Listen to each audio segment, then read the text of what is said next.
Hello friends, questions with answers, પ્રશ્નો જવાબો સાથે આજના વિડીયોની અંદર કેટકેમ સબ્જેક્ટ કે જે ડિપ્લોમા મિકેનિકલ એન્જિનિયરિંગ સેમેસ્ટર 6 ની અંદર ઓફર થાય છે. સબ્જેક્ટનો કોડ છે 4361902 અને આ સબ્જેક્ટના જે 5 ચેપ્ટર સિલેબસ 6 ચેપ્ટર જે સિલેબસની અંદર છે એ 6 ચેપ્ટરની અંદરથી chapter number 1 introduction of cat, જેની અંદર ટોટલ 5 ટોપિક સિલેબસમાં છે.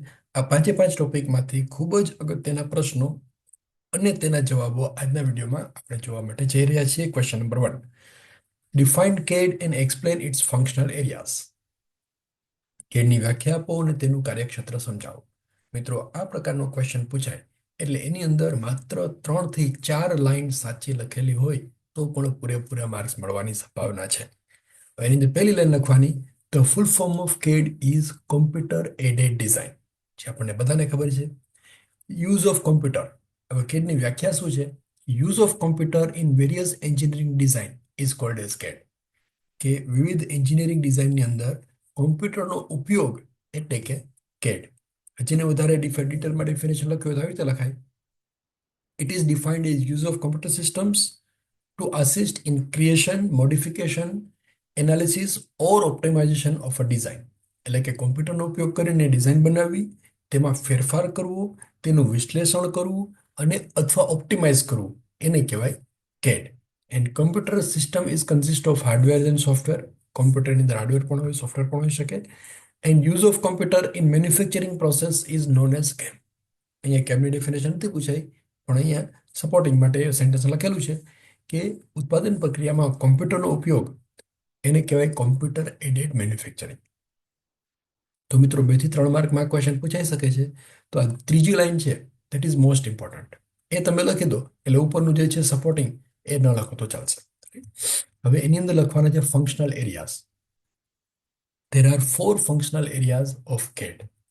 1, જીઓમેટ્રિક મોડેલિંગ, એટલે કે કેડની અંદર જે કામ કરીએ છીએ એ કયા કયા ક્ષેત્રમાં કામ કરે છે, કેવી રીતે કામ કરે છે. તો સૌથી પહેલું આવશે જીઓમેટ્રિક મોડેલિંગ. એટલે કે આપણે ઓબ્જેક્ટ જે ઓટોકેડની અંદર બનાવીએ છીએ 2D અને 3D model, that is called as geometric modeling. It includes the tools for sketching, 3D modeling and creating detailed drawing. તો આ બે બાબતો જે છે એ ભૌમિતિક મોડેલિંગની અંદર આવશે, જીઓમેટ્રિક ડ્રોઈંગની અંદર આવશે. એન્જિનિયરિંગ એનાલિસિસ, એટલે કે એન્જિનિયરિંગ વિશ્લેષણ, એટલે કે simulating and analysing the behaviour of designs under different condition. એટલે કે તમે જે ડિઝાઇન, જે મોડેલિંગ કરેલું છે, જે ઓબ્જેક્ટ ઓટોકેડની અંદર બનાવેલો છે એનું એનાલિસિસ કરવું. દાખલા તરીકે એનું stress analysis, strain analysis, thermal analysis, આ બધું કરીને આપણે જોઈએ કે આ પ્રોડક્ટ છે એ કેવી છે, એનું ડાયામીટર છે બરાબર છે કે નહીં, એના ડાયમેન્શન જે છે પ્રોપર છે કે નહીં, એને કહેવાય engineering analysis. This helps in identifying potential problems and optimising designs. હવે આમ કરવાથી આપણે એની અંદર સંભવિત સમસ્યાઓ કે ભવિષ્યમાં શું પ્રોબ્લેમ થઈ શકે છે, આ ઓબ્જેક્ટ ક્યાં આગળ ફેલ થઈ શકે છે અને એ ડિઝાઇનને એ ફાઇન કરી શકીએ છીએ અને ડિઝાઇનને ઓપ્ટિમાઇઝ કરી શકીએ છીએ. મિત્રો, ફંક્શનલ એરિયાઝ પૂછાય કેડના ત્યારે 4 લખવાના છે. પેલું જીઓમેટ્રિક મોડેલિંગ, બીજું એન્જિનિયરિંગ એનાલિસિસ, ત્રીજું આવશે ડિઝાઇન રિવ્યુ એન્ડ ઇવેલ્યુશન, કે ડિઝાઇનની સમીક્ષા અને તેનું મૂલ્યાંકન. એની અંદર શું આવશે? To review and evaluate the design to ensure that it meet specific requirement. એટલે તમે જે ડિઝાઇન બનાવેલી છે, જે કંઈ વર્ક કરેલું છે ઓટોકેડની અંદર કે તમારી સામે સોફ્ટવેરની અંદર, તેની એ ચેક કરે છે કે બરોબર છે કે નહીં. એની સમીક્ષા અને મૂલ્યાંકન, એનું એનાલિસિસ કરવાનું કે આપણે જેના માટે ડિઝાઇન બનાવેલી છે એ કામ એનાથી થશે કે નહીં. ફોર એક્ઝામ્પલ, કપલિંગ ડિઝાઇન બનાવેલી છે તો એનાથી કપલિંગ પ્રોસેસ થશે કે નહીં, 2 શાફ્ટ કપલ કરી શકાશે કે નહીં, એનું એન્ડ યુઝ શું છે, એનું ફંક્શન શું છે, એ કરશે કે નહીં, એ ડિઝાઇન જે બનાવેલી છે એ કામ કરશે કે નહીં, એ ચેક કરવું. It ensures that product can be manufactured and cost effective. એમાંથી એ પણ ખાતરી કરે છે કે પ્રોડક્ટ જે છે એનું ઉત્પાદન શક્ય છે અને એ સસ્તું છે, ઇકોનોમિકલ છે. કારણ કે કોમ્પ્યુટરમાં તમે ડિઝાઇન કરો ને એટલે અમુક ડિઝાઇન તો એ આવે કે જે વાસ્તવમાં શક્ય જ ન હોય. એમ કે ભાઈ આ પ્રમાણે ડિઝાઇન બનાવો તો એ પ્રોડક્ટ ચાલશે, પણ એનું ઉત્પાદન પણ શક્ય હોવું જોઈએ, એનું પ્રોડક્શન પણ ઇકોનોમિકલ હોવું જોઈએ. જો એ ન હોય તો એની અંદર પાછો થોડો ઘણો ફેરફાર કરી અને પ્રોડક્શન જે છે એને ઇકોનોમિકલ અને પ્રોપર બનાવી શકાય છે. અને ચોથું સ્ટેપ આવશે ઓટોમેટેડ ડ્રાફ્ટિંગ. એટલે ઓટોમેટેડ ડ્રાફ્ટિંગ એટલે this function enables the creation of detailed technical drawing. તમે જે મોડેલિંગ કરેલું છે એનું detailed technical drawing with dimension, with tolerances and also, જે કંઈ બાકીના ક્રાઇટેરિયા હોય બધી જ સિલેક્શન સાથે એ ડ્રોઈંગ તમારી સામે આવે. It includes bill of material, assembly instructions and other specifications. એની અંદર બિલ ઓફ મટીરિયલ આવશે, એસેમ્બલી માટેની સૂચનાઓ અને બીજા કેટલાક સ્પષ્ટીકરણો સામેલ હોય છે. તો આ 4 મુદ્દાઓ લખો એટલે આ ક્વેશ્ચનના પૂરેપૂરા 4 માર્ક્સ અથવા 7 માર્ક છે એ આવી શકે છે. તો આ થઈ ગયો question number 1. Now question number 2. Advantages of CAD. CADના ફાયદાઓ લખો અથવા આવી રીતે પૂછાય explain the need of CAD. CADની જરૂરિયાત સમજાવો. મિત્રો આ ક્વેશ્ચન પણ અગત્યનો છે કે આ એક જ વખત તમે વાંચેલો હશે, સમજેલો હશે તો એક્ઝામની અંદર એનો આન્સર લખતા આવડશે. એના ફાયદાઓ શું છે તો આપણને ખબર છે. સૌથી પહેલું, ડિઝાઇનિંગ પ્રોસેસ ઇઝ ફાસ્ટર. કોમ્પ્યુટરનો ઉપયોગ કરો એટલે એક્ટિવિટી છે એ ઝડપી બની શકે છે. Can visualise the part before actually making it. Design તમે AutoCAD-ની અંદર કે કોમ્પ્યુટરમાં બનાવો એટલે એ ભાગને બનાવતા પહેલા જ તમે એને જોઈ શકશો કે કેવો દેખાય છે, જે કોમ્પ્યુટરની મદદ વગર શક્ય નથી. Easy to change the design parameters. એમાં કોઈ પણ ડિઝાઇનમાં ફેરફાર કરવો હોય, કોઈ ડાયમેન્શન બદલવું હોય તો એકદમ સરળતાથી બદલી શકાય છે. એક જ જગ્યાએ જઈ અને એડિટ કરો એટલે ડાયમેન્શન છે ચેન્જ થઈ જાય છે, which is not possible without computer. જો મેન્યુઅલ ડ્રોઈંગ બનાવેલું હોય તો આ શક્ય નથી. CNC program can be made easily for a product. ઉત્પાદન માટે પ્રોડક્શન, અહીંયા ઇઝીલી ફોર અ પ્રોડક્શન આવશે, પ્રોડક્ટ નહીં આવે, ટાઈપિંગ મિસ્ટેક છે. કે પ્રોડક્ટ બનાવવા માટે, એનું પ્રોડક્શન કરવા માટે એનો CNC પ્રોગ્રામ જે છે એ બનાવી શકાય છે. Drafting work can be completed with less time. એનું જે ડ્રાફ્ટિંગ છે એ એકદમ ઝડપથી પૂર્ણ કરી શકાય છે. મેન્યુઅલી તમે ડ્રોઈંગ બનાવો તો બનાવતા થોડો વધારે સમય લાગે, પણ આ કોમ્પ્યુટરનો ઉપયોગ કરી અને ડ્રોઈંગ બનાવો તો એ વધારે ઝડપથી તૈયાર થઈ શકે છે. Accuracy is why. કોમ્પ્યુટરની એક્યુરેસી પૂરેપૂરી હોય છે, 100% હોય છે એવું પણ કહી શકાય.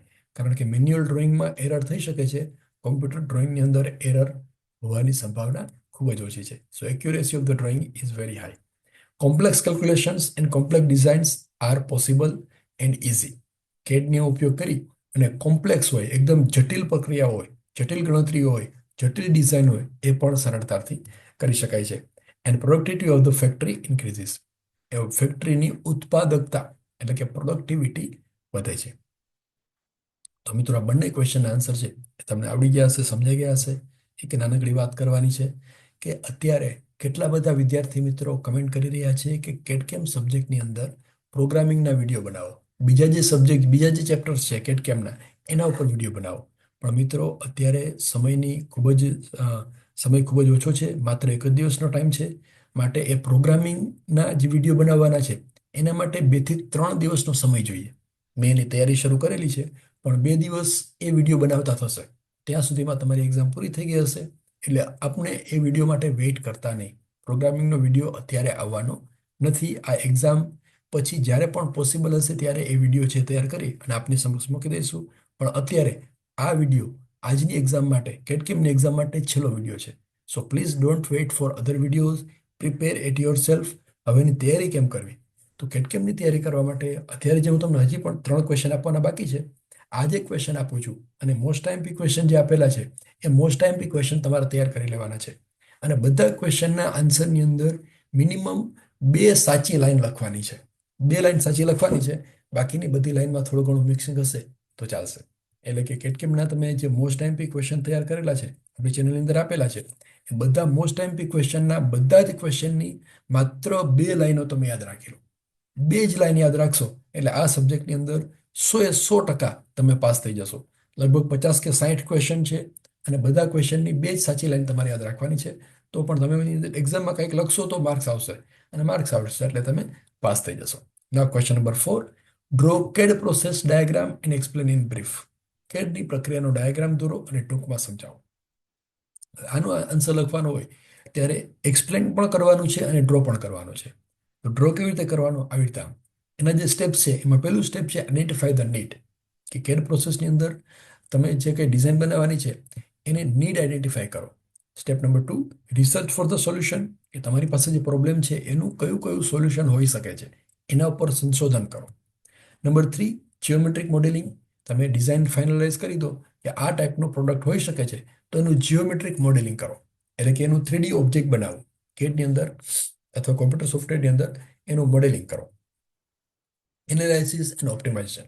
મોડેલિંગ થઈ ગયા પછી ચેક કરો સ્ટેપ નંબર 4 ની અંદર કે એનું એનાલિસિસ કરો કે ડાયમેન્શન બરાબર છે કે નહીં, એ ઓપ્ટિમમ છે કે નહીં, વાસ્તવમાં એનું મેન્યુફેક્ચરિંગ શક્ય છે કે નહીં, અને તમારી જે એન્ડ યુઝ છે એમાં એ પ્રોડક્ટ કામ લાગે એમ છે કે નહીં. ધેન આફ્ટર ડુ ઇવોલ્યુશન, એને ઇવેલ્યુએટ કરો કે પ્રોડક્ટ બરોબર છે, એના ડાયમેન્શન્સ બરોબર છે. Number 6, prepare a prototype, test and evolution. એટલે જો વધારે મોટી સાઇઝની પ્રોડક્ટ હોય તો એનો પ્રોટોટાઇપ બનાવો, એનું સેમ્પલ બનાવો અને એનું ટેસ્ટિંગ કરો, ઇવોલ્યુશન કરો. ત્યાર પછી એમાં જો કંઈ ફેરફાર કરવાની જરૂરિયાત લાગતી હોય તો એ ફેરફાર કરો, જે કંઈ પ્રોબ્લેમ છે એના સોલ્યુશન શોધો અને જરૂર પડે તો એને રીડિઝાઇન કરો. હવે આ 8 સ્ટેપ જે છે એને આવી રીતે લખવાના, એક મોટું સર્કલ અને બધા સ્ટેપને એકબીજા સાથે સંકળાયેલા છે એવી રીતે લખવાના. પહેલા ડાયાગ્રામ ડ્રો કરવાનો અને પછી બધા સ્ટેપ વિશે ટૂંકમાં લખવાનું. બધા સ્ટેપ વિશે એક એક લાઈન લખવાની. દાખલા તરીકે પહેલું સ્ટેપ છે આઈડેન્ટિફાઈ ધ નીડ. તો અત્યારે મેં જે એક્સપ્લેન કર્યું કે તમારી જે પ્રોડક્ટ છે, જે કંઈ ડિઝાઇન તમે બનાવવાના છો, એની જરૂરિયાત એને આઈડેન્ટિફાઈ કરો. બીજું સ્ટેપ એટલે એને પ્રોબ્લેમના સોલ્યુશન માટે રિસર્ચ કરો. ત્રીજું સ્ટેપ એટલે એનું જીઓમેટ્રિક મોડેલિંગ કરો, એ ઓટોકેડની અંદર એનું 3D ઓબ્જેક્ટ તૈયાર કરો ડિઝાઇનની અંદર અથવા કોમ્પ્યુટર સોફ્ટવેરની અંદર. ચોથું સ્ટેપ આવશે એનું એનાલિસિસ કરો, એનું ઓપ્ટિમાઇઝેશન કરો, પછી એનું ઇવેલ્યુએટ કરો, પ્રોટોટાઇપ બનાવીને ટેસ્ટિંગ અને ઇવેલ્યુએશન કરો, એનું સોલ્યુશન શોધો અને એની રીડિઝાઇન જરૂર પડે તો એની રીડિઝાઇન કરો. તો આ રીતે કેટ પ્રોસેસ પ્રક્રિયાનો ડાયાગ્રામ દોરી અને સમજાવવાનો રહેશે. આમાં રાઇટઅપ લખવાની પણ આવશ્યકતા છે. અત્યારે રાઇટઅપ લખેલું નથી કારણ કે એમાં ખૂબ જ સમય જઈ શકે છે. તો અત્યારે મેં તમને એક્સપ્લેન કરીને સમજાવી દીધું છે. Name the input devices and output devices used in કેમ. કેમમાં વપરાતા ઇનપુટ અને આઉટપુટ ઉપકરણોના નામ આપો. તો એ તો આપણને બધાને ખબર છે કે કેડની અંદર ઇનપુટ ડિવાઇસ કયા કયા છે. પહેલું તો હવે keyboard and mouse, touch screen input, ઘણી વખત ટચ સ્ક્રીનનો પણ ઉપયોગ થતો હોય છે. વોઇસ કમાન્ડથી પણ ઇનપુટ આપી શકાય છે. કર્સર કંટ્રોલ ડિવાઇસ, એટલે કર્સરવાળા જે ડિવાઇસીસ હોય એની અંદર થંબવ્હીલ, ત્યાર પછી થંબવ્હીલ, જોયસ્ટિક અને લાઇટ પેનનો ઉપયોગ કરીને પણ ડેટા આપી શકાય. એટલે કે કોમ્પ્યુટરની અંદર ડેટા નાખવા માટે કયા કયા સાધનો છે એના આન્સર એના નામ લખવાના છે. અને આઉટપુટ ડિવાઇસની અંદર શું આવશે એ તો આપણે બધાને ખબર છે. આઉટપુટ ડિવાઇસ એટલે સૌથી પહેલું આવશે મોનિટર સ્ક્રીન. આ સ્ક્રીન ઉપરથી કોમ્પ્યુટરનું આઉટપુટ બહાર નીકળે છે. બીજું આવશે printer, plotter, speaker, headphone, projector etcetera.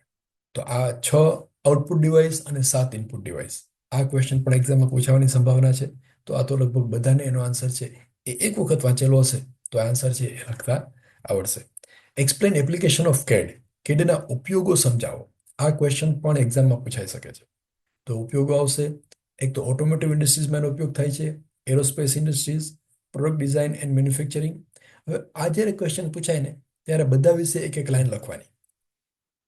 Electronics and PCB ડિઝાઇનમાં કેડનો ઉપયોગ થાય છે. Interior design, medical device design, fashion design, animation and entertainment. આના સિવાયના પણ ઘણા બધા ફીલ્ડ છે કે જેની અંદર કેડનો ઉપયોગ થઈ શકે છે. એ તમે તમારી રીતે વિચારી અને લખી શકો છો. તો મિત્રો, આ રીતે તમારા પ્રશ્નો છે એના જવાબ તૈયાર કરવાના છે. અને અત્યારે ફરી પાછું કહું છું કે please don't wait four next video. તમને જે આઈએમપી ક્વેશ્ચન આપેલા છે એ બધા જ ક્વેશ્ચનની માત્ર 2 થી 3 સાચી લાઈન બુકમાંથી જોઈ અને તમે તૈયાર કરી લો, એટલે આ સબ્જેક્ટની અંદર તમે બધા ખૂબ જ સારા માર્ક સાથે પાસ થઈ જશો. કારણ કે 7 માર્કનો કોઈ ક્વેશ્ચન પૂછાયેલો હોય અને 3-4 લાઈન તમે સાચી લખેલી હોય તો પણ એના 7માંથી 3 થી 4 માર્ક છે એ આપણને મળી જશે. એટલે આપણે જે સારા માર્ક સાથે પાસ થઈ જશું. તો મિત્રો, બાકીના સબ્જેક્ટ માટે પણ આપણે વિડીયો છે સમયાંતરે અપલોડ કરતા રહીશું. ચેનલ સાથે તમે જોડાયેલા રહેશો તો આ બધી અપડેટ્સ છે એ આપણે મળતી રહેશે. કેમ સબ્જેક્ટની અંદર બધા મિત્રો ખૂબ જ સારા માર્ક સાથે પાસ થઈ જાય એવી તમામ મિત્રોને ખૂબ શુભેચ્છાઓ. ફરી પાછા મળીશું કોઈ નવા વિડીયો સાથે.